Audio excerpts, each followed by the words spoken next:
Hi, I'm Tanya with the Ageless Diet, and I'm back cooking sausages today. I know that you want to eat food that tastes really good and food that makes you feel good, and you don't want a bunch of restrictions or silly rules get in the way of your fun on the plate. To be ageless and to feel the best you can feel, you simply need to eat food that nourishes you and that tastes really, really, really good. So with that in mind, I thought that I would cook up some sausages. Now some of you might think that sausages are not part of an ageless diet, but actually they are. And I'll show you why. First of all, you want to source the very best sausages you can. I'm partial to these goat and pork ones from Avalanche because I know the owners of this farm. I know it's a happy farm. I've met the butcher. He's into his job. He takes a lot of pride in it.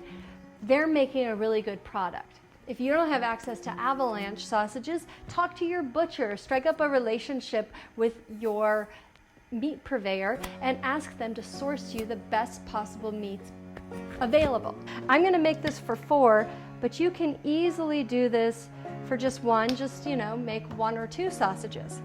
First of all, I'm going to saute some onions because I want them nice and caramelized with the sausages. I think it'll just be so delicious.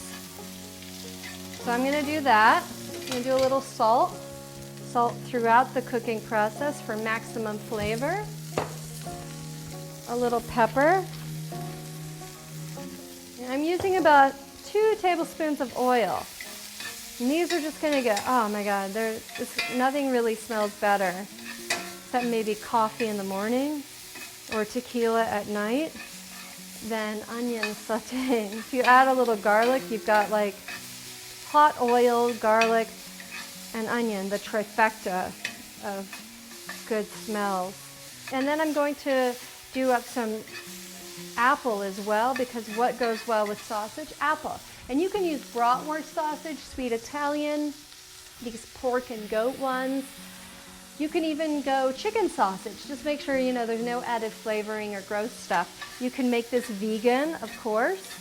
But for our purpose today, we're going to use my goat and pork ones. And I have 4, because I'm going to cook for 4. If this were just for me, I'd do 1, 2, and then use half of the other the next day for a lunch. This tangle of onion is it's awesome. Okay, so while that cooks, I'm going to add these sausages. So I want this to get a beautiful sear on it. It's going to take about 5 to 7 minutes. So I'm just going to let this cook here. Let me make the sauerkraut. Now you can have the sauerkraut raw, because that's also really good. If you don't like sauerkraut, you should.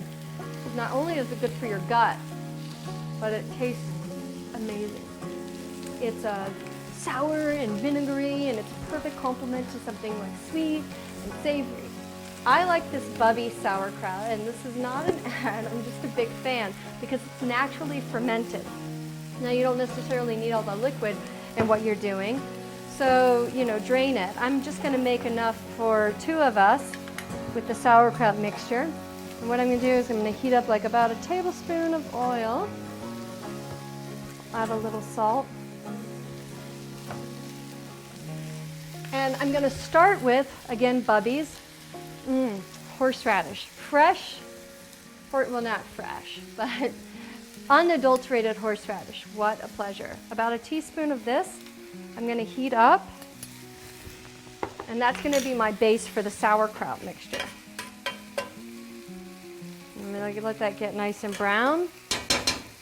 And if you have like caraway seeds or fennel seeds, or even cumin seeds, that's a wonderful thing to add to both the sauerkraut mixture and the sausages.